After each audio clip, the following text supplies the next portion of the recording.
aku taunya kalau di Korea, kita mau masukin game ke sana, kita harus kerjasama dengan perusahaan lokal. Baru bisa masuk ke KakaoTalk segala macam. Vietnam juga begitu. China Mainland kita harus daftar kedua kementerian gitu ya. Terus game kita baru di-approve, baru bisa rilis di China. Nah, jadinya mau nggak mau orang konsumnya konten lokal atau konten yang udah dikurit gitu loh. Ya, of course kita nggak usah sampai proteksionismenya sampai begitu ya. Cuman ya kita lihat orang yang tidak berkantor di sini tiba-tiba punya game menghasilkan jutaan dolar dari rakyat Indonesia nggak dipajak lagi gitu kan. Itu kan lumayan sedih bagi developer lokal. Mungkin pemerintah bisa di situ Level of playing field-nya dibuat sama dong ya. betul. Either dia harus transfer ilmu lah atau harus joint Tapi venture kemarin lah. pemerintah udah. Terus sama ade lo sekarang masih kolaborasi atau dia udah megang sendiri? Dia memang udah jadi CEO-nya Touchstand sekarang ya, dan tapi kalau mau kolaborasi ya lanjut karena kita kan sebenarnya main game ini platform. Kita nggak bergerak di dunia, maksudnya kita nggak nyiptain game, kita malah ngangkat game-game developer lokal gitu. Jadi salah satunya ya Touchstand juga gitu. Jadi sebenarnya main game ini lebih ke arah platform ya, agregator dari Betul. Jadi game developer ya?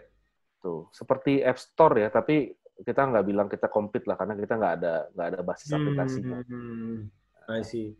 Kalau game developer lokal ini setahu lo tuh ada berapa pemainnya, bro? Kalau dibandingkan dengan game yang asing yang ada di Indonesia ya? Ya, sebelumnya waktu Backcraft masih ada ya, maksudnya masih aktif. Sekarang kan udah dilebur. Kita ada data tuh, tapi memang datanya ini terus lah.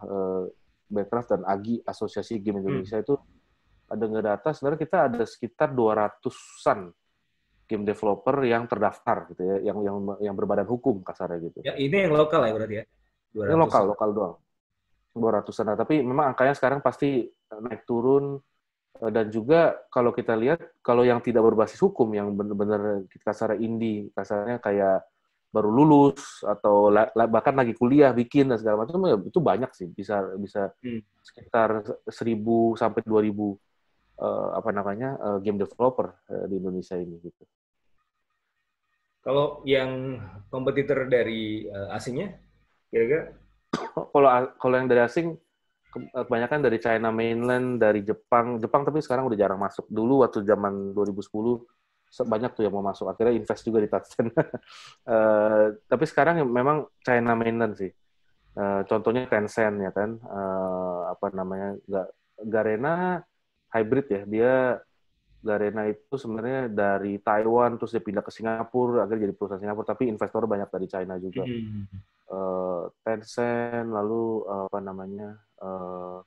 Tencent kan yang PUBG-nya itu kan ya. Tencent bukan penciptanya, Tencent cuman publisher-nya. Banyak kan dari China sih. China Garena ya? kan ada Free Fire, terus nanti Iya, Free Fire itu anak gue sering main. Iya, itu dari Garena tuh. Jadi banyak yang memang dari ya kasarnya asing gitu ya, yang duitnya bisa dibilang nggak berseri, terus dia datang ke sini langsung melakukan campaign melalui Facebook, Instagram, dan lain-lain gitu. Jadi spending mereka besar loh, bisa $1 juta sehari. Buat Gitu. campaign-nya aja? Buat ini, buat campaign install. Spending mereka jutaan dolar lah. Iya. Kalau pemerintah sendiri gimana dukungannya terhadap game developer di Indonesia? Kalau aku lihat sih sekarang intinya sih sebenarnya saya nggak suka model negara lain, kita sebut nama misalnya Singapura, di mana pemerintahnya tuh terlalu sayang, maksudnya dikasih grant, dikasih apa segala macam gitu ya. Jadinya jadi kalau kayak saya lihat sugar daddy ya, ngasih macam-macam ya? Iya. Kalau saya lihat sebenarnya sebuah perusahaan apapun, apalagi perusahaan game itu memang harus ada natural law-nya aja. Jadi di mana kalau dia nggak make money ya bangkrut aja gitu. Kan kasarnya itu kan the nature of business gitu.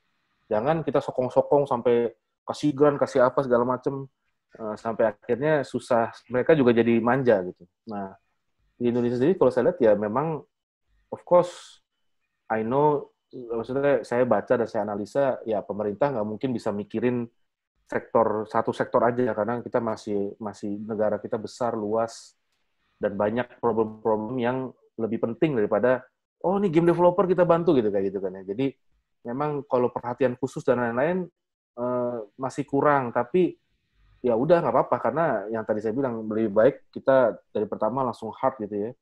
Lu kalau emang nggak make money nggak usah di sini deh gitu, kasar gitu. Atau menarik. Ini iya. tipe pengusaha banget nih ya, pengusaha yang Iya. Tapi kalau dilihat pemerintah melakukan apa banyak, kita sering banget diundang misalnya pergi ke Gamescom di Eropa, ke Tokyo Game Show juga dibiayain pernah gitu loh.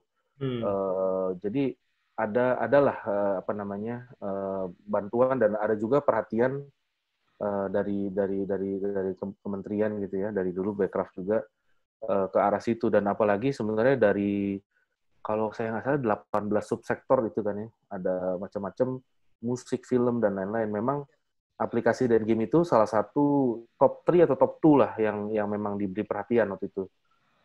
Dari zamannya Pak Triawan, Pak Rudiantara sampai sekarang. Iya. kedepannya gimana bro? Lo cita-cita jadi unicorn atau apa gitu kan? Menjadi game developer atau platform game pertama yang jadi unicorn kan? Kalau kita udah ada dari travel, ada dari e-commerce, tapi kayaknya dari game belum ada ya? Game belum ada. Bahkan di Asia Tenggara, nggak usah bilang Indonesia aja ya, di Asia Tenggara ini yang unicorn dari game itu nggak ada. Padahal kalau di Jepang banyak banget, di China mainland banyak, Korea juga. Kalau cita-cita jadi unicorn sebenarnya ya, kalau untuk status unicorn saya sih udah nggak gitu ini ya. Kita mungkin di dunia startup udah lumayan, ngapain sih punya status unicorn tapi revenue-nya nggak unicorn gitu. Kalau saya mendingan profitnya aja yang unicorn ya. Itu lebih penting. Iya. Ada sih cita-cita seperti itu, dan siapa tahu semoga jadi pertama nggak cuma di Asia Tenggara tapi dari Indonesia gitu ya, yang punya status unicorn. Tapi memang harus didukung, salah satunya dukungan pemerintah penting. Yang paling penting pemerintah dan masyarakat juga ikut mencintai produk lokal, nggak cuma main game luar, tapi kan soalnya image-nya gitu ya, kalau ini buatan lokal pasti jelek gitu, ada kayak gitulah, ada stigma kayak gitu. Betul. Kayaknya kita ada inferior syndrome, ada mister gitu ya, ada mister syndrome. Kalau orang bule pasti lebih hebat gitu kan ininya. Iya, padahal nggak tentu kan, kita di namanya manusia gitu kan. Tapi even Jepang juga begitu loh bro. Iya.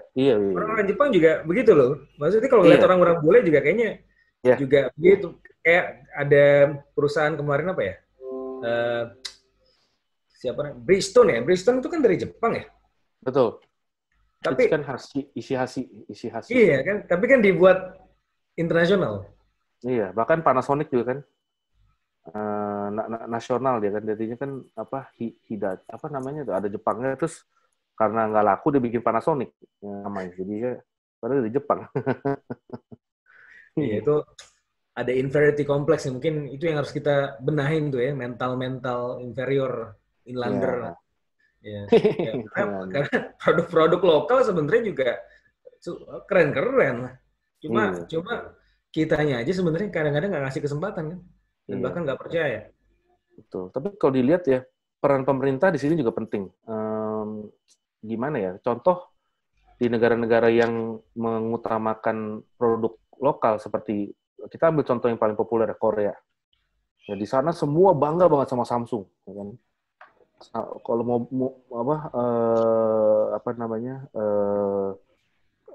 mobil pun pakainya produk lokal gitu, Hyundai lah, apa segala macam. Itu semua sebenarnya dari pendidikan di dalam negaranya sendiri. Jadi mungkin pemerintah bisa bantu di situ. Contohnya, salah satu proteksionisme yang aku lihat berada di Vietnam, China, Jepang, Korea. Kalau Jepang dia udah protek pakai kultur dan bahasa. Kalau Korea, setahu aku, kalau kita, halo, Mas? Iya. Oh iya.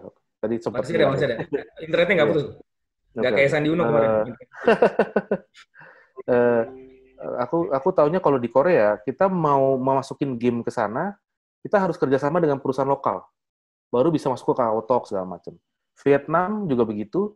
China Mainland kita harus daftar ke 2 kementerian gitu ya. Terus game kita baru di-approve, baru bisa rilis di China.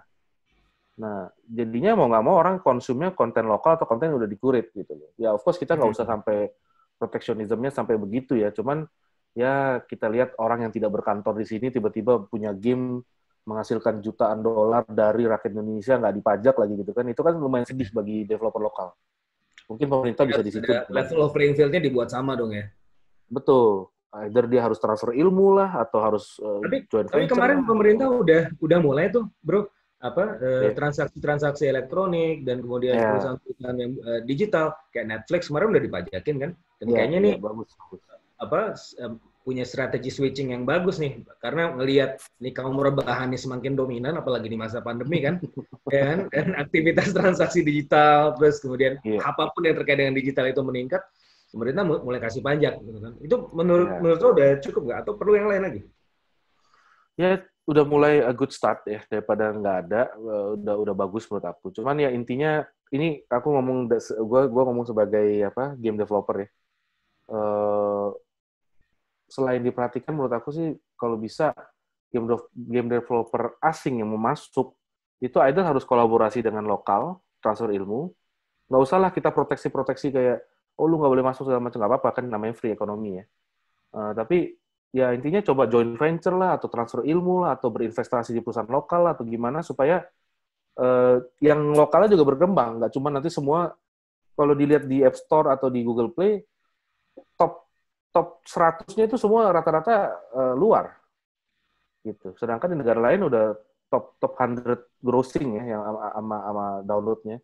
Itu rata-rata ya kalau Tencent lagi, terus nanti ini lagi, itu lagi gitu. Semua perusahaan-perusahaan asing. Itu kalau bisa dibantu supaya Tencent punya teknologi tapi dibuat oleh mahasiswa di Jogja misalnya. Itu kan lumayan keren kan. Jadi bisa membantu ekonominya juga gitu. Tapi menurut gue, Bro, sehebat-hebatnya pemain-pemain asing itu, gue inget tuh si Jack Ma pernah bilang, lu nggak bakalan bisa ngalahin buaya di Sungai Yangtze. Amazon silakan masuk, tapi lu nggak bakalan bisa ngalahin buaya di Sungai Yangtze, gitu kan? Berarti kan ini kita bicara mengenai aspek kelokalan ya. Betul, setuju. Yang tahu market lokal, tahu kesukaan orang lokal, gitu kan? Lu kira-kira lu cukup pede nggak untuk menghadapi persaingan dengan game developer asing? Apalagi kan berapa kali lu punya game yang sangat lokal, yang sangat Indonesia kan? Ya, memang kita strength-nya di situ. Jadi waktu di Tasken pun aku bikinnya warung chain gitu. Dulu kan sushi, ramen segala macam bikinnya warung chain yang ada martabak ya, ada apanya, dan downloadnya juga asik karena ya nggak ada kan orang-orang di China nggak mungkin dia tahu tentang martabak atau bakso Malang gitu ya, atau bakso aci gitu. Jadi ya memang lokal konten, lalu konten-konten musik yang bisa dibuat game kayak dangdut lah. Kita juga masyarakat yang suka sama badminton dan lain-lain.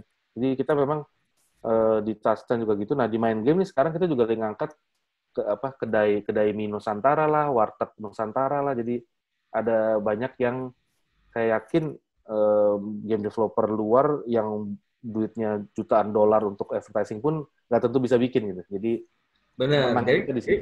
Jadi kan daripada mereka masuk bikin sendiri bersaing dengan yang lokal, yang mending dia invest aja kan? Ya invest atau joint venture atau kolaborasi. Joint venture. Keren. Ini keren banget sih. Ini lu dream job banget ya gua rasa ya. Sambil rebahan kan kerjanya juga bisa. Bisa. Main game. Dan apalagi lu pasti punya butuh tester kan? Kalau misalnya lu lagi ngembangin game, butuh tester kan? Butuh banget. Nah, itu pekerjaan yang jauh lebih menarik lagi. Lu dibayar buat main game kan? Iya. Tapi ya jangan salah ya, lucu deh. Banyak beta tester tuh sebenarnya itu pekerjaan yang sangat boring. Karena kalau cuma main game untuk nyelesain ya. Tapi kan beta tester tuh dia harus pergi ke tempat-tempat yang nggak wajar dan nyari-nyari bug gitu. Jadi ya gimana ya? Kayak kalau aku bandinginnya, misalnya kita tukang sulap. Tukang sulap kalau nonton orang main sulap udah nggak seru gitu. Jadi sama juga kalau pro gamer ngeliat orang main game atau udah suruh main game udah bagi mereka udah kayak job. Lucu sih. Berarti sebenarnya pasar lu pasar noob ya, noob. Apa tuh lu? Noob. Oh, newbie. Gue juga belajarnya dari ini gue sih anak gue.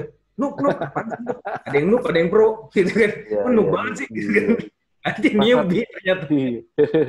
Pasar kita sebenarnya di industri namanya hyper casual.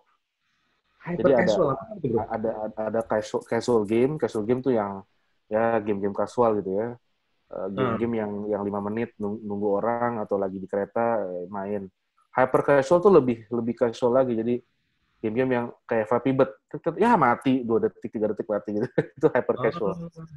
Iya. Hyper casual. Karena orang Indonesia maunya ribet-ribet sih. Iya, banyak kan gitu. Game-game yang orang tua kita, mama aku bisa main lah gitu kasarnya, itu hyper casual game lah. Yang Candy Crush, yang cuman yang apa match 3 game gitu loh, puzzle Candy Crush mainnya sambil ngapain. Itu gitu. Hyper casual namanya ya. Hyper casual game ya. Asik. Oke. Iya. Terakhir nih, Bro Anton, apa pesan-pesan lo buat ada 2, buat generasi muda apa, terus buat emak-emak yang ngeliat kok kesel banget gitu anaknya main game terus gitu. Apa pesan-pesan lo? Sebenarnya untuk generasi muda ya apa namanya, kita udah saatnya sih bangkit ya, nggak cuma jadi konsumen, nggak cuma jadi penikmat, tapi juga menjadi pembuat gitu, kreator. Saya benar-benar rindu banget supaya di Indonesia ini ada game company atau bahkan indie game developer yang bisa bikin game yang gamenya itu lebih terkenal dari negaranya. Jadi contoh misalnya Angry Bird kan dari Rovio dari Finland. Kita lebih tahu Angry Bird daripada Finlandnya gitu. Iya, benar. Iya. Nah, dan juga di sana ada datanya, kalau nggak salah 23% dari devisa negara tuh sempat dipegang sama si Rovio ini karena saking boomingnya dia gitu. Buat di Finlandnya sendiri ya? Di Finland, devisa negara Finland ya? Iya, 20 something deh. 23%. Iya, besar. Intinya apa namanya? Pingin seperti itulah, di mana anak-anak muda nggak cuma rebahan dan dimarahin sama orang tua gitu ya, tapi bisa membuat game yang wah ternyata lebih terkenal daripada Indonesia dan bisa menyumbang banyak devisa ke Indonesia gitu ya. Itu satu subsektor game. Jadi yang Pak Jokowi waktu baru naik dia bikin satu visi di mana kita subsektor kreatif ini harus menghasilkan uang, yaitu apa namanya bisa terrealisasi. Nah untuk mama-mama gitu ya, saya juga sendiri orang tua, jadi apa namanya dikit banyak juga nggak pingin anak saya tuh main game terus gimana. Sebenarnya game itu jangan disalahkan, jangan disalahkan gamenya, jangan dilarang-larang. Apalagi saya tahu sebagai orang tua kita kalau ngelarang anak malah anaknya merasa oh ya sesuatu yang dilarang itu nikmat gitu. Jangan sampai juga ada dendam masa lalu kayak lo dulu ya, nggak jadi beli Nintendo. Tapi iya betul. Jadi tapi intinya sih kalau saya lihat dari apapun itu adalah moderasi. Jadi peran orang tua penting untuk apa? Untuk mendisiplinkan dan memprioritaskan. Nah, 2 kata kunci aja itu. Dimana jangan salahkan gamenya. Kita prioritaskan aja. Oke, pekerjaan rumah udah kelar belum? Udah. Ibadah udah. Bantu-bantu orang tua udah. Nah, silakan main game gitu. Jadi kita kasih waktu misalnya dalam 24 jam, of course orang harus tidur dan segala macam. Ya kasih waktu 2 jam deh, bebas main game 3 jam. Jadi jangan nggak boleh gini segala macam. Apalagi dengan takut-takutin kayak nanti matanya rusak, nanti ini segala macam dan lain-lain. Malah jadi ya orang yang dilarang tuh biasanya menurut aku malah lebih penasaran gitu. Jadi kayak gitu sih, disiplin dan prioritas. Karena dunia berubah ya bro ya. Dulu kan sebenarnya kan kalau zaman kita zaman dulu banget belum banyak game kan, mainnya kan kita keluar kan. Ya itu juga main kan. Betul. Ya sekarang di saat-saat seperti ini dunia udah berubah, semakin IT related ya transaksi ekonomi juga udah berubah, sudah semakin digital. Betul. Game pun udah sangat digital gitu sekarang, nggak usah main keluar rumah gitu. Tapi tetap bisa berinteraksi. Gue rasa sih gamer juga nggak jadi antisosial juga, karena gue ngeliat anak gue dia interaksi juga sama teman-temannya, kenalan juga sama teman-teman baru gitu kan. Betul. Iya, semua itu ada tempatnya gitu ya, kira-kira bro. Iya, ada fase dan tempatnya, betul. Oke, keren banget. hari ini kita diskusinya. Terima kasih buat waktu yang pastinya sangat sibuk ya, udah bisa menyempatkan di acara ini. Makasih banget. Nanti kita buat viral, kita kasih ke mak-mak, kita kasih ke generasi muda. Oke, makasih Mas Fitra. Thank you, Bro Anton. Thank you ya, makasih banyak nih. Yuk, sampai ketemu salam lagi. Salam gamer. Ya, salam gamer.